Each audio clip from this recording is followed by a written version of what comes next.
Jamaah sekalian yang dimuliakan Allah Subhanahu wa taala, sekedar mengingatkan bagi yang belum puasa Syawal segera, karena kalau tidak salah hari ini tersisa 6 hari lagi ya terakhir, segera dipuasakan. Sayang jika tidak, karena kata Nabi Muhammad SAW, man shoma Ramadan thumma atba'ahu bi sittatin min Syawal kana kasiyamid dahr.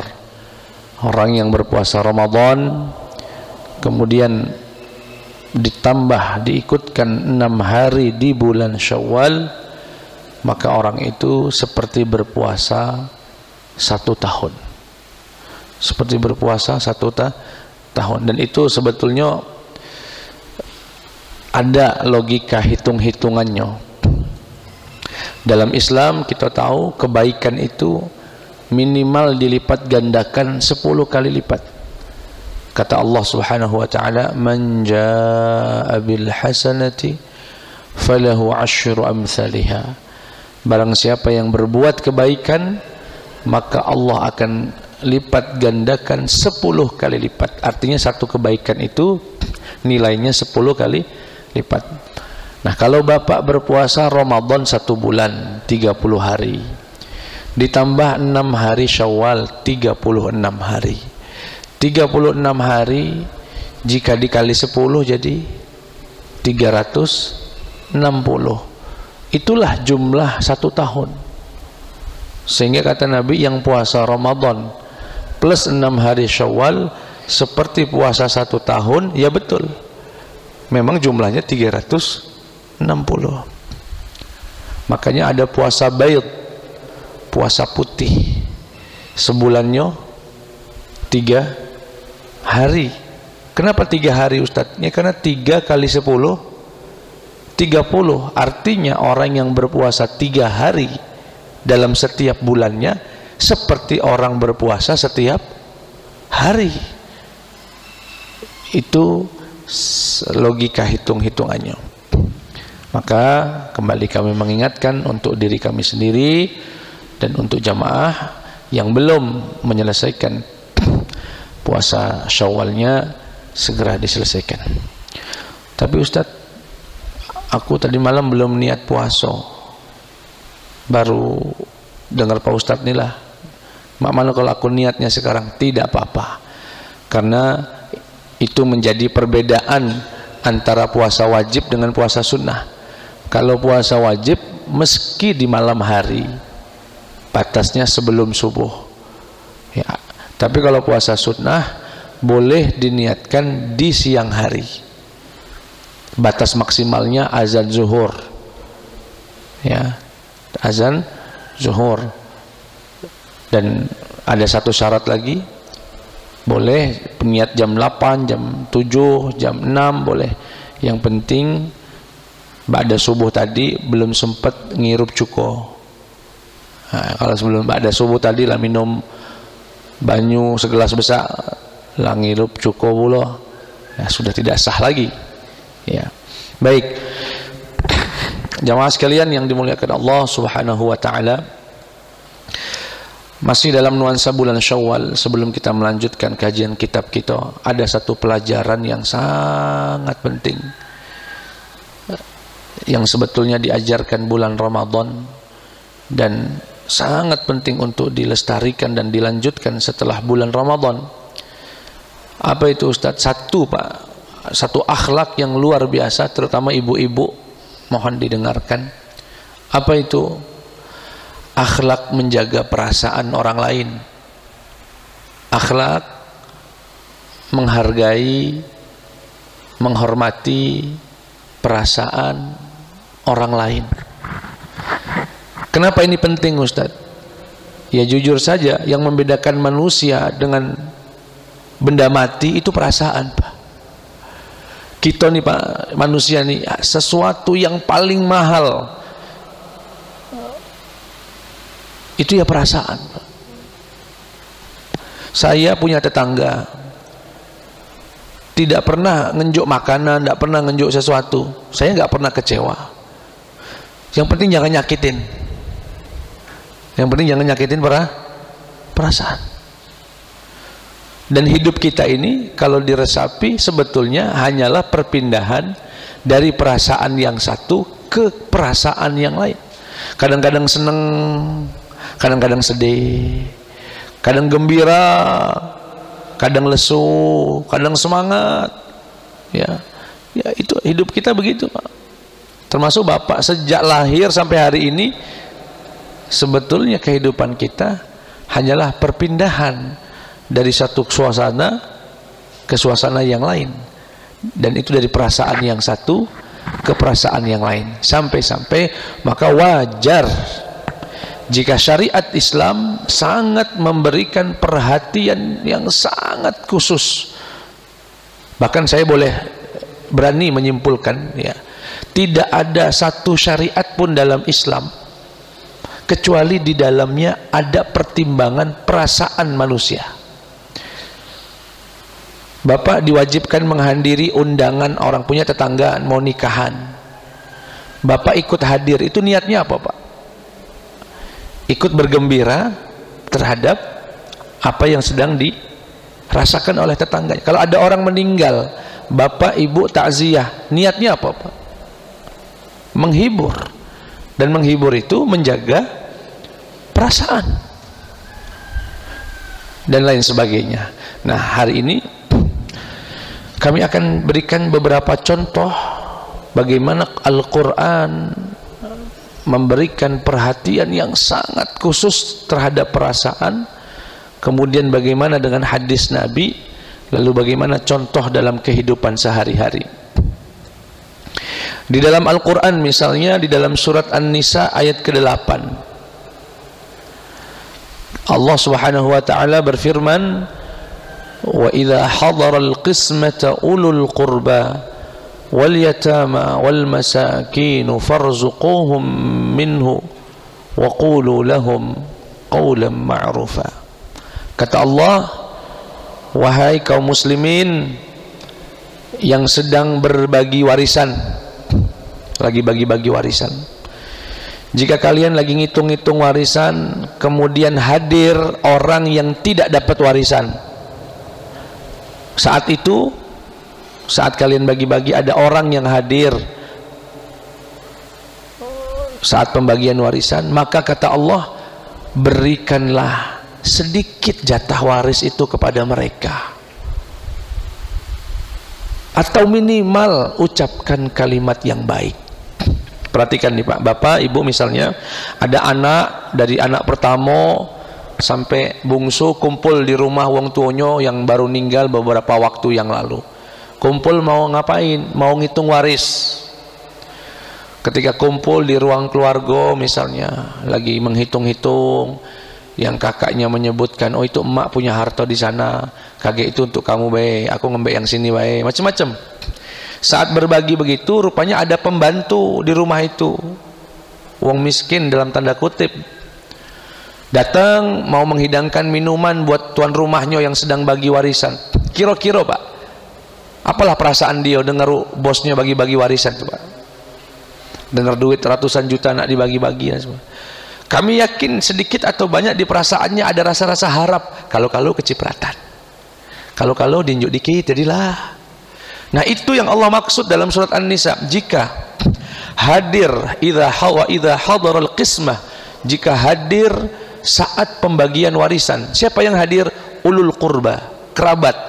Mungkin ada mamangnya yang numpang ditinggal di rumah kita dari kecil, tidur di rumah kita, yang tidak merupakan ahli waris. Atau yatama, anak yatim, anak angkat. Anak angkat itu kan nggak dapat waris, rupanya tinggal di rumah dia dari kecil. Pas anak kandungnya lagi bagi warisan, dia nggak dapat. Kira-kira perasaannya apalah Pak? Pasti ada rasa-rasa. Disitulah Allah langsung katakan, farzuquhum minhu, berikan jatah waris itu kepada mereka. Sepakati berapa kira-kira untuk sekedar berbagi kepada dia. Ayo Ustaz, tidak banyak juga warisan Ustaz, paling berapa kami? Ya sudah, kalau memang tidak bisa memberi, kata Allah, wa qulu lahum qawlan ma'rufa, ucapkan kalimat yang baik. Lihat itu Pak, bagaimana Al-Quran menghargai perasaan itu. Contoh yang lain, bahkan ini dahsyat sekali Pak, saking pentingnya menjaga perasaan, Allah katakan kepada para malaikat, batalkan pahala sedekah orang yang menyakiti perasaan orang yang diberikan sedekah. Kata Allah, ya ayyuhalladzina amanu la tubtilu sadaqatikum bil manni wal adha. Wahai orang-orang yang beriman, jangan kau batalkan sedekahmu dengan menyakiti perasaan orang yang kau beri, atau dengan cara kau ulang-ulang kebaikanmu kepada dia. Bisa diperhatikan itu Pak. Di stop di lampu merah misalnya, diketok, minta dia, wong ini terjengok tiap hari, lebih baik Bapak ucapkan mohon maaf dengan isyarat kah, dengan klakson kah, menunjukkan kita nggak ngasih. Itu lebih baik daripada Bapak ngasih tapi ngomel. Dibukanya jendela itu, diinjuknya 2.000 tadi. Mbak lah, aku nih jingok kau nih tiap hari Rasul minta di sini. Nah, ngenjuk cuma 2.000, nyakiti pula. Itu kata Allah, batalkan pahalanya. Nggak ada pahala untuk orang yang menyakiti perasaan orang. Atau mengungkit-ngungkit Pak. Ada orang dulunya susah, kemudian karena mungkin dikasih modal sama dia, diutangi, jadi wong sukses. Setiap kali kumpul dalam momentum apapun, dalam acara apapun, wong yang dulu ngasih modal ini cerita kemana-mana. Wong ini dulu saronian hidupnya, aku tuh lah yang nunjuk dia modal. Sehingga orang tersebut merasa risih dengan cerita-cerita itu kemana-mana. Itu kata Allah, batalkan pahalanya, hapus dari catatan amal soleh dia. Sebegitunya Islam menjaga harga diri dan perasaan orang itu Pak, sampai membatalkan pahala. Saya cukupkan 2 saja, itu dari Al-Quranul Karim. Dari hadis Nabi Muhammad sallallahu alaihi wasallam,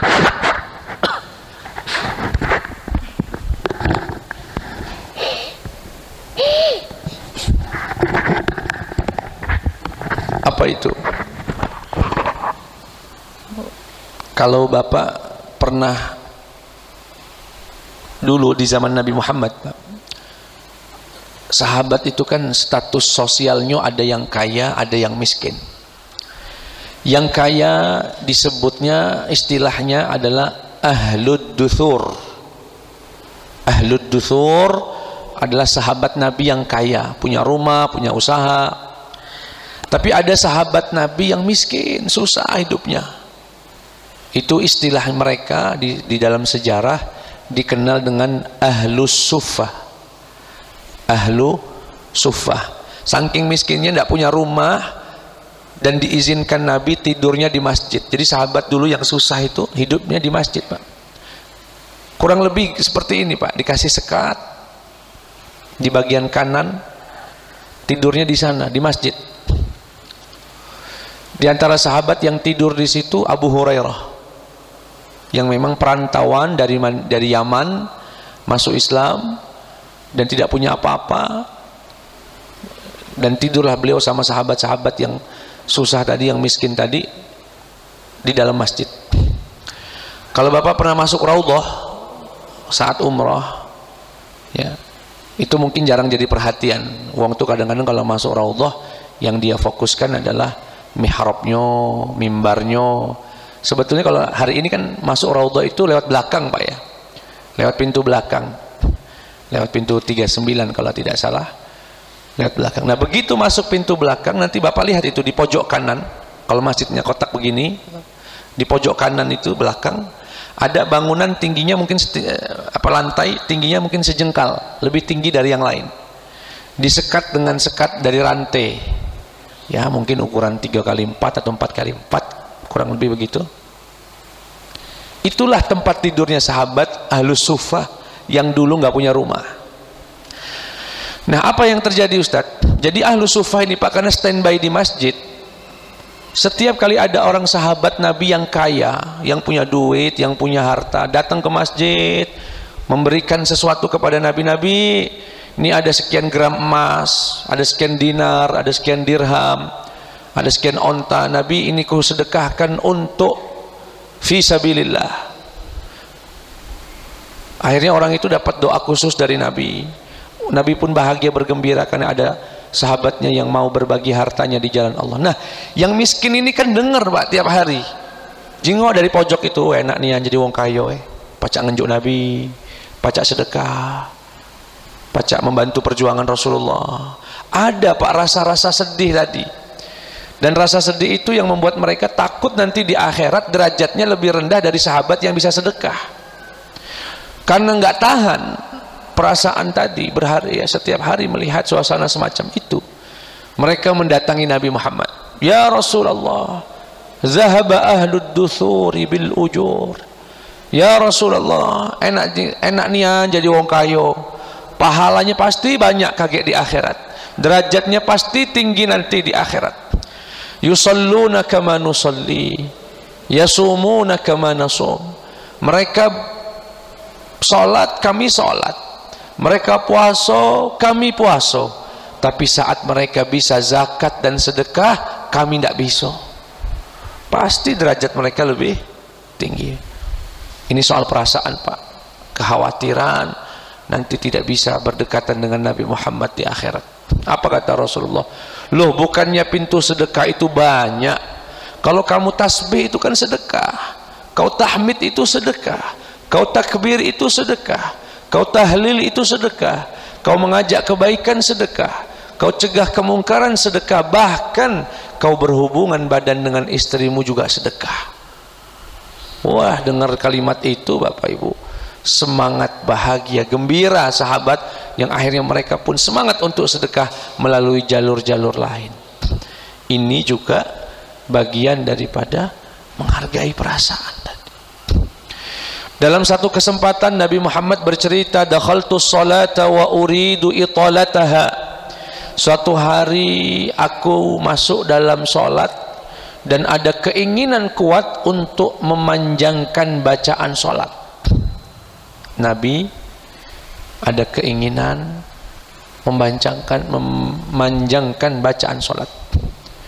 Begitu beliau sholat, beliau baca Al-Fatihah, beliau baca surat yang panjang, anggaplah Al-Baqarah. Tapi baru beberapa ayat terdengar oe, anak kecil nangis. Di belakang terdengar anak kecil nangis. Apa kata Nabi? Ku batalkan sholatku yang panjang sehingga ku persingkat sholatku. Perhatikan Pak, apa alasan Nabi mempersingkat? Kata Nabi, fatajawaztu, ku singkat, ku batalkan yang tadinya nak baca Al-Baqarah, ku pindah, ku ganti surat pendek. Kenapa? Karena ku tahu perasaan ibu seorang bayi tadi sedang gelisah, apa yang membuat anak bayinya menangis. Apa dipatok ular? Karena emaknya pasti lagi sholat, dengar anaknya nangis, kira-kira apa Pak? Pasti gelisah. Apa yang membuat gelisah? Ya mungkin jatuh, mungkin kepleset, mungkin dipatok hewan dan sebagainya. Sehingga Nabi membatalkan keinginan untuk memanjangkan sholat karena menghargai perasaan sang ibu tadi. Bayangkan seorang Nabi berkenan mengubah keinginannya demi menghargai perasaan tadi. Makanya ada pesan dari Rasulullah, idza amma ahadukum qauban, jika salah satu di antara kalian diamanahi jamaah untuk jadi imam, falyukhaffif, maka ringankan. Kenapa? Karena di antara jamaah kalian ada yang sudah tua renta, baru baca sabihis baik kaki lah gemeter-gemeter. Atau di antara jamaah ada yang buru-buru, mungkin nak operasi, dia dokter, dia nak tindakan. Atau di antara mereka ya ada yang sedang hajat, punya hajat. Makanya kalau kami ngisi di rumah sakit umum atau di kantor-kantor ngisi khutbah Jumat, itu saya sholat dan khutbahnya tidak lebih dari 15 menit. Ya uang nggak tahu Pak, kalau ada dokter sudah ditunggu pasien mau operasi, nak lahiran, nak macam-macam. Kita ngimam sholat setengah jam, belum lagi bacanya surat panjang. Itu bentuk ketidakbijaksanaan, ketidakmengertian dia. Syariat itu menghargai suasana perasaan orang lain. Nah, itu dari sunnah Nabi Muhammad sallallahu alaihi wasallam. Dalam praktiknya, Pak, dalam praktik sehari-hari, ya, banyak sekali. Saya kasih contoh beberapa hal di bulan Ramadan kemarin. Kan Bapak Ibu pasti saya yakin sering keliling-keliling cari takjil, Pak, ya, mencari bukaan puasa. Saya ajarkan kepada istri dengan keluarga, sesekali mencari bukaan itu bukan sekedar mencari apa yang kita mau, tetapi apa? Cari bukaan sembari menghibur perasaan. Apa itu, Pak? Jadi kami itu kalau cari bukaan, Pak, keliling dulu, ngelewatin para pedagang-pedagang yang berderet. Kalau di Tangga Buntung itu, Pak, dekat kami itu, dari Taman Purbakala sampai Suro, itu penjual kanan kiri. Kami jalan, Pak, sekedar mau melihat ada pedagang yang dagangannya sepi. Bayangkan itu, Pak, bagaimana perasaan dia. Sebelahnya rame, antri wong beli, dia duduk, mak ini nungguin wong beli, dekat yang beli, Pak. Oh, luar biasa. Begitu kita datang, ada sedikit rezeki, kita sampaikan, Bu, ini ada duit 50.000, 100.000, tolong kakek, aku beli, tapi tolong dibagikan, Bu. Ya Allah, makasih. Itu, Pak, senyum yang keluar itu betul-betul dari hati, karena perasaannya itu. Nah, itu bagian daripada, jadi beribadah itu ada seninya, Pak. Ibadah itu ada filosofinya, nggak sekedar beli sedekah selesai, tapi dia pertimbangkan. Bisa Bapak bayangkan itu bahagianya bagaimana itu, Pak. Saya pernah lihat ada marbot masjid, Pak. Saya dapat informasi dari pengurusnya. Jadi di depan pagar masjid itu diizinkan untuk jualan dio, bahkan dimodali oleh masjid awalnya, karena untuk tambahan pendapatan dia, Pak. Aku jengok jam-jam setengah 5, jam setengah 6, duduk, dia, Pak, sepi. Isi meja itu masih rame. Sedangkan dagangan yang lain rame, uang sudah sibuk. Dia duduk, jengok kanan, jengok kiri. Kami dari dalam mobil itu, Pak. Dia udah tahu, jengoklah uang itu kira-kira apalah perasaannya. Kalau boleh ngomong, alangkah ya Allah sepinya dagangan aku, kenapa uang lain rame. Nah, di situ Bapak beli, pahalanya luar biasa, karena dapat menghibur perasaan orang lain. Contoh lain, Pak, praktek dalam keseharian kita. Nah, ini mohon maaf, kemarin mohon maaf ibu-ibu ya, khususnya di masjid ini saya sempat menegur walaupun sekilas. Apa itu? Di antara hal yang tidak menjaga perasaan adalah sholat isyraq syuruk, ustadznya masih ceramah. Itu tidak menjaga perasaan, Pak. Itu menyakiti. Mohon maaf, kemarin kan ini dibuka nih, ibu-ibu terjengok dari saya di sini, Pak. Rami. Saya lagi ceramah, jawab pertanyaan, berdiri galau, sholat syuruk galau, Pak. Sebetulnya nggak apa-apa kalau memang dia mungkin buru-buru, tapi jangan sampai kelihatan kami, Pak. Itu menyakiti. Bahkan di sebagian masjid ada yang maju nian di sebelah kami, Pak. Kami lagi nyampaikan, oh, itu tidak menjaga perasaan, Pak. Dia tidak menghargai perasaan. Jadi beribadah itu nggak sepolos itu. Saya yakin wong-wong yang suruk tadi orang-orang baik, nggak mungkin kalau wong jahat itu sholat suruk, kan. Tetapi karena mungkin tidak mengerti, akhirnya dia sholat dan menyakiti perasaan orang. Selain menyakiti, Pak, secara fikih juga salah. Belajar agama ini hukumnya apa, Pak? Fardu kifayah, Pak. Wajib. Sholat syuruk sunnah. Jelas dikedepankan yang wajib dari yang sunnah. Andaikan Bapak mendengarkan kami sampai nggak sholat syuruk, itu lebih besar pahalanya daripada meninggalkan tausiah kami untuk melaksanakan sholat syuruk. Kenapa, Ustadz? Perasaan, Pak. Memang yang nak sholat syuruk dia bahaya, Pak. Kita juga nak sholat. Cuma karena kita tertahan dengan pertanyaan jamaah 1-2 sehingga mungkin kadang-kadang terlambat semenit 2 menit daripada. Oh iya. Bahkan sebagian masjid dan termasuk di sini baca Quran, Pak. Kami lagi ceramah baca Quran.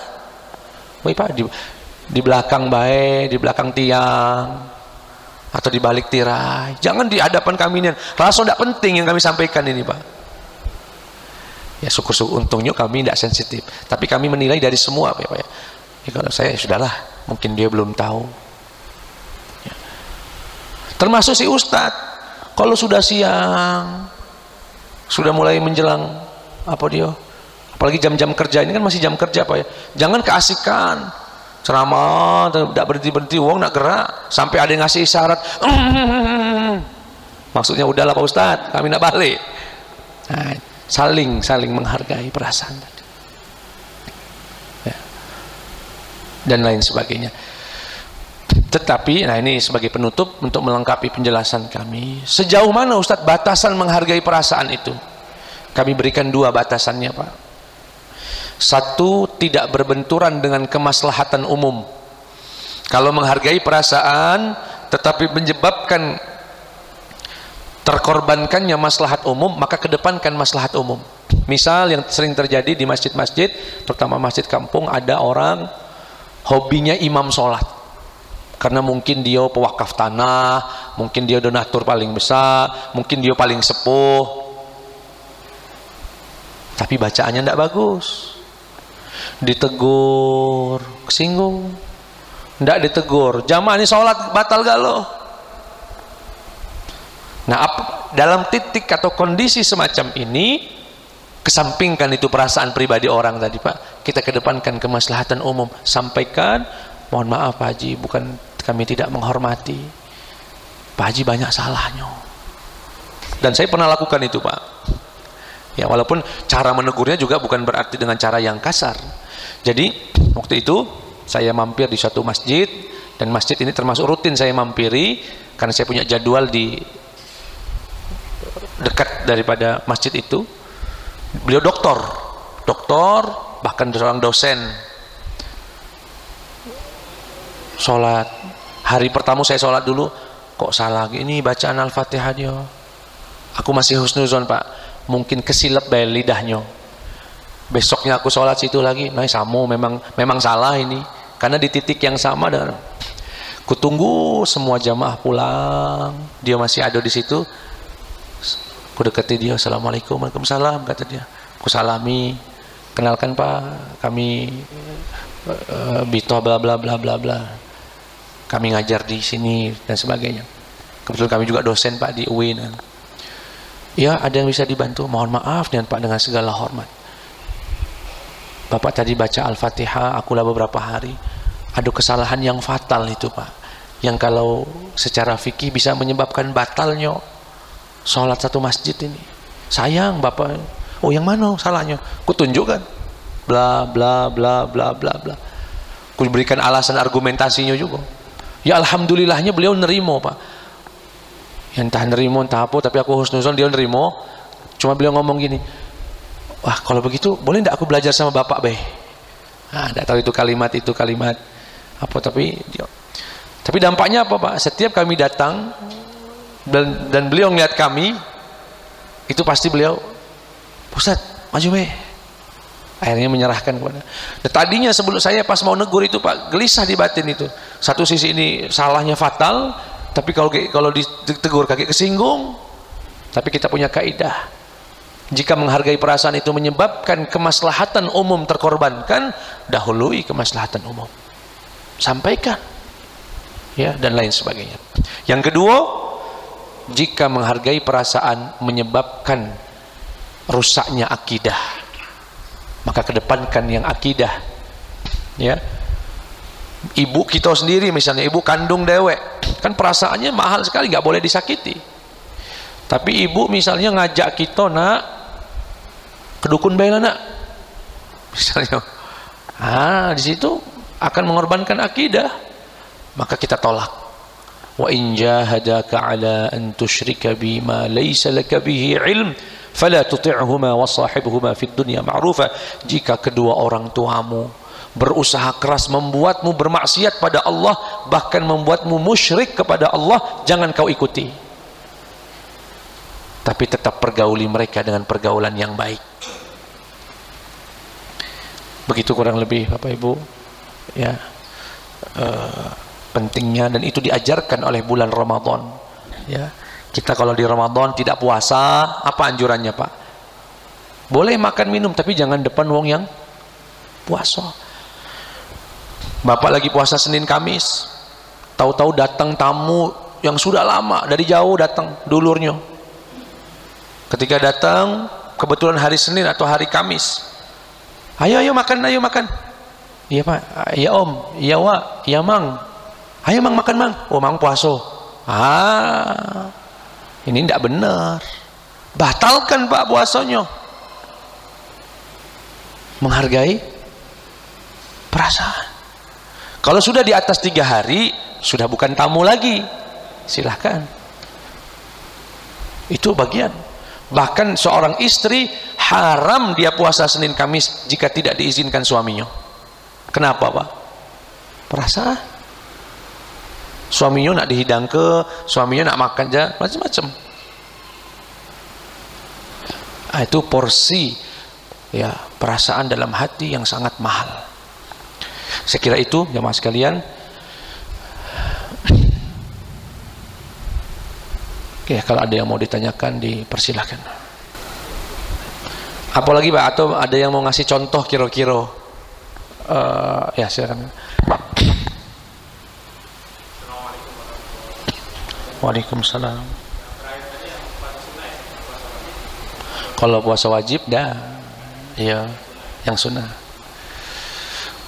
Saya kasih contoh Pak, dan ini saya dapat pelajaran dari jamaah saya. Saya silaturahim ke jamaah, beliau singkat cerita ngobrol sana ke sini lah, ngobrol. Tapi di tengah obrolan itu ada ilmu yang saya dapat dari beliau. Apa itu, Ustadz? Kebetulan beliau ini orang kaya Pak, orang pengusaha. Beliau sampaikan kepada saya Ustadz ngomong sama anak-anak saya, kalau mau makan duren, kebetulan anak-anaknya, keluarganya suka duren Pak, dan makannya bukan di musim duren. Kalau di musim duren lah biasa, dia bisa saking doyannya duren itu beli duren yang bukan di musim duren. Apa pesannya? Nah, Papa mau pesan sama kalian, kalau kalian memang lagi mau makan duren, makanlah di tempat, jangan dibawa balik. Kenapa Pak? Karena kalau kau makan dibawa pulang, kaget sampahnya itu kau buang di kotak sampah depan rumah. Ini belum musim duren. Apalah kira-kira perasaan wong-wong yang lewat, enaknya dan sebagainya. Dari itu Pak, saya dapat pelajaran. Ya mohon maaf, kami di rumah itu kotak sampahnya ada mamang yang selalu ngambil. 3 hari sekali di mbeknya bawa karung besar, Ustadz ngambil sampah. Oh iya Mang, ambillah. Kira-kira Pak, kalau sehari dia jengok ada kulit duren lagi, 2 hari ada kulit duren lagi, perasaan dia apalah Pak? Wah enak nian Pak Ustadz nih, sering nian makan duren. Akhirnya Pak, kalau kami beli duren, ya semoga ini bukan ujub Pak ya, sebagai contoh Pak setiap kali beli duren, beli 5 misalnya, beli tambah sikok lagi buat mamang itu, buat mamang yang ngembek kulit duren kami itu Pak. Dan itu terdorong karena kami tahu menghargai dan menghibur perasaan itu mahal harganya. Begitu dia datang, Pak Ustadz ngambil sampah. Oh iya Mang, dia lagi bungkusin kulit duren kami itu, Mang nyicip Mang, alhamdulillah Ustadz, alhamdulillah. Seindah itu Pak akhlak dari yang diajarkan Nabi Muhammad SAW. Nah ini contoh baik Pak ya, praktek dalam, termasuk kalau dalam rumah tangga makanan istri nggak enak, itu juga perlu dijaga. Kata Rasulullah atau disebutkan dalam hadis, ma'aban nabiyyu ta'aman qattu in ishtahahu akalah wa in karihahu tarakah. Tidak pernah Nabi itu mencaci makanan, nggak pernah sama sekali. Kalau beliau senang beliau makan, nggak senang beliau tinggalkan, nggak selera. Kan ada, mohon maaf, suami itu agak ceriwis, apa dia dek, asin kurang, apa kurang, mama kamu dimasak, pikir jangan. Akhirnya banyak Kadang-kadang keributan di rumah tangga berawal dari sesuatu yang sangat remeh, hanya karena makanan, ya, dan lain sebagainya, ya. Ya, dan para ustadz juga begitu. Kalau lagi khutbah Jumat di kantor-kantor, nggak usah lama-lama, ya, 12 menit, ya, 10 menit, tambah dengan sholatnya 15 menit cukup. Kenapa ustadz? Ya kami tahu, karena kami wong kantor juga.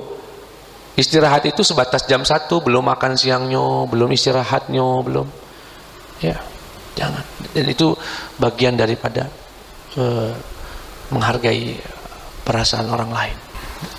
Memang butuh contoh sebetulnya kan.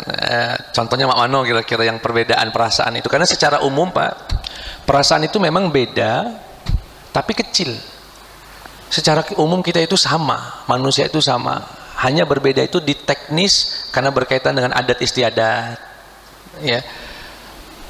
Sesuatu, saya kalau dikasih manusia, kalau diberi sesuatu bahagia, kalau dia direndahkan kecewa, kalau dia disangkal omongannya kecewa. Itu saya kira sama, cuma teknis atau tata cara yang kadang memang berkaitan dengan kebiasaan adat. Misalnya Pak, nyapu lagi ada tamu,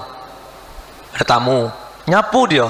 Itu kalau di kampung Bapak, nggak tahu kalau di Palembang Pak, ya, itu ngusir maksudnya Pak. Uang lagi tamu, dia nyapu, ya. Itu menyakiti perasaan.